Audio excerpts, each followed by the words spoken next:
The day my husband told me he was leaving me, I was standing in our kitchen holding a birthday cake I had spent 3 hours making. It was supposed to be his 42nd birthday. I had written "Happy Birthday, Daniel" across the top in chocolate frosting. I remember looking at that cake and thinking how ridiculous it was that something so beautiful could exist in the middle of something so ugly. Daniel walked into the kitchen at 7:14 p.m. He didn't smile. He didn't even look at the cake. He simply placed a thick envelope on the counter. "What's this?" I asked. "Divorce papers." I laughed.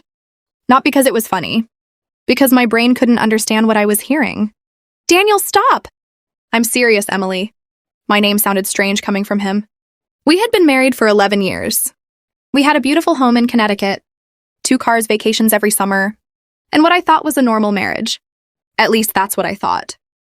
I looked at the envelope, then at him. "Is there someone else?" He didn't answer. And somehow that silence told me everything. My stomach dropped. "Who?" Daniel sighed. "Her name is Vanessa." I knew that name. Vanessa Cole, his executive assistant. The woman who had been working for Daniel for 3 years. The woman he always described as incredibly professional. The woman who had started sending him messages late at night. The woman I had defended when my sister warned me.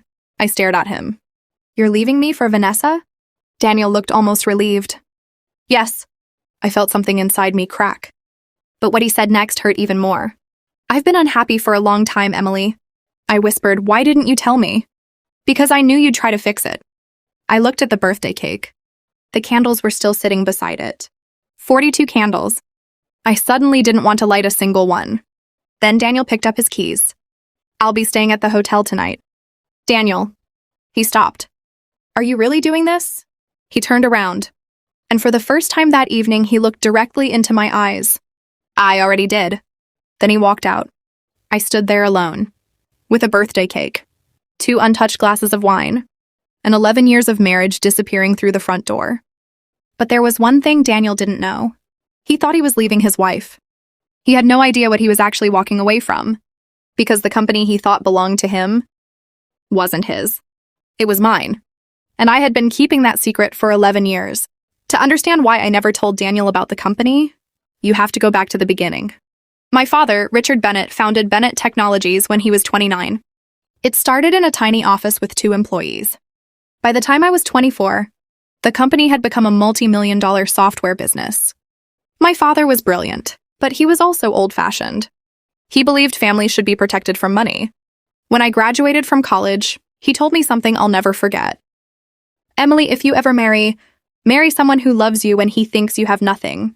I laughed at the time. "Dad, that's dramatic." He shook his head. "No, that's experience."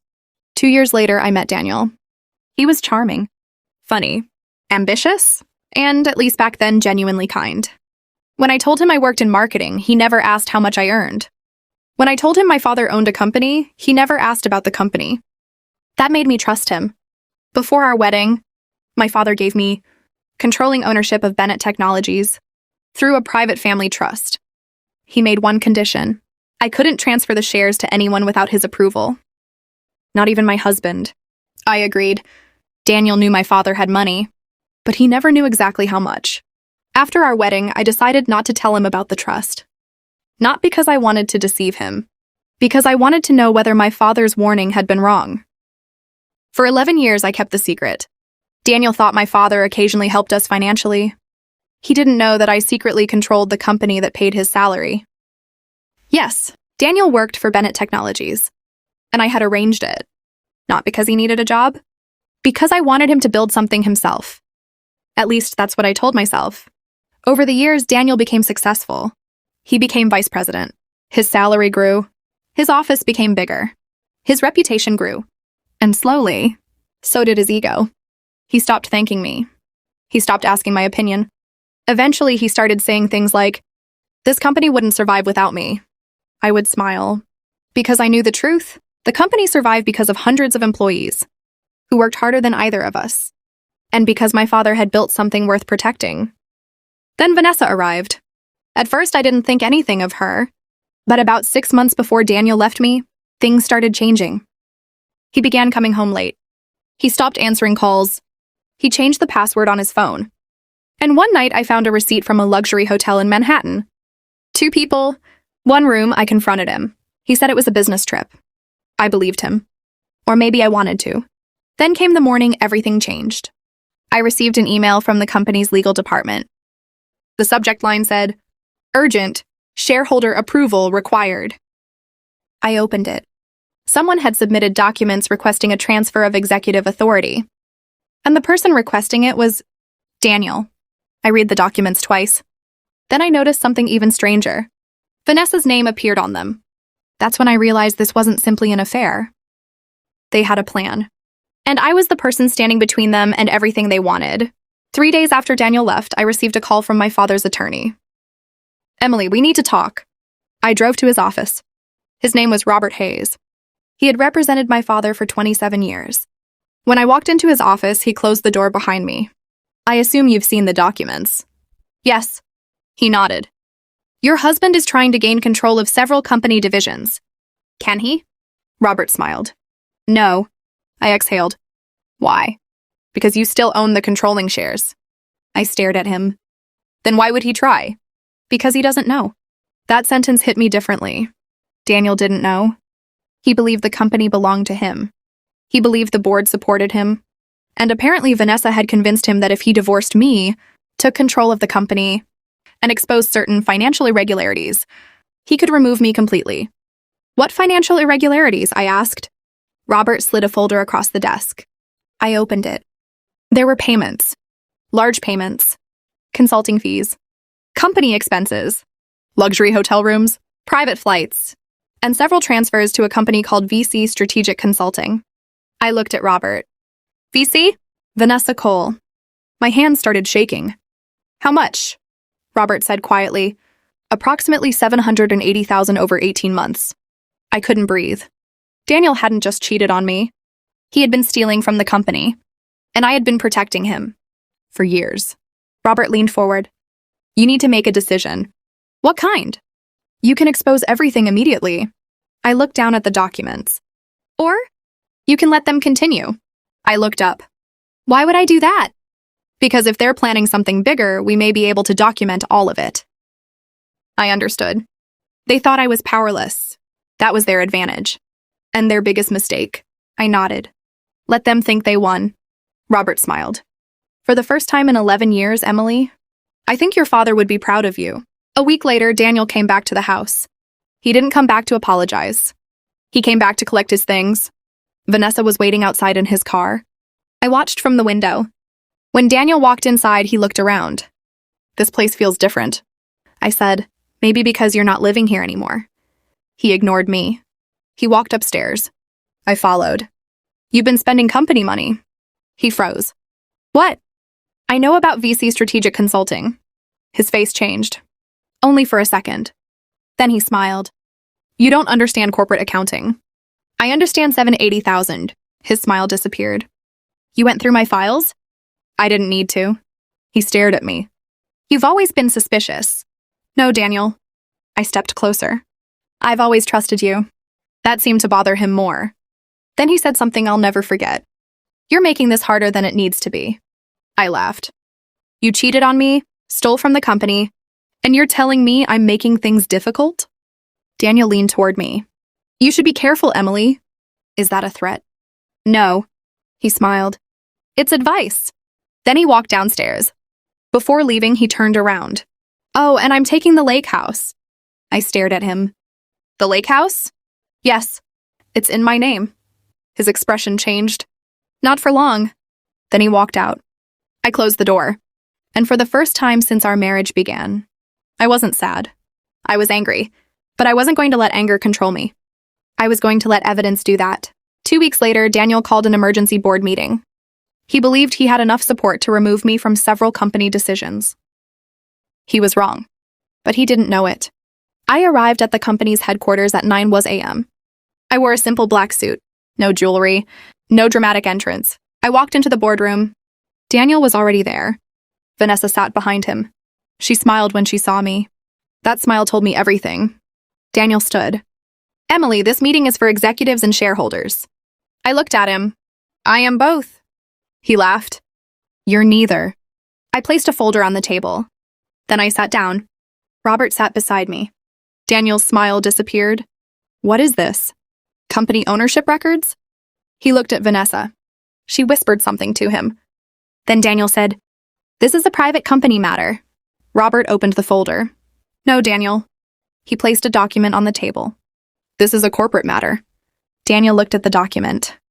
His face turned white, because at the top was a name. Emily Bennett, 60% controlling shareholder. Daniel looked at me. What is this?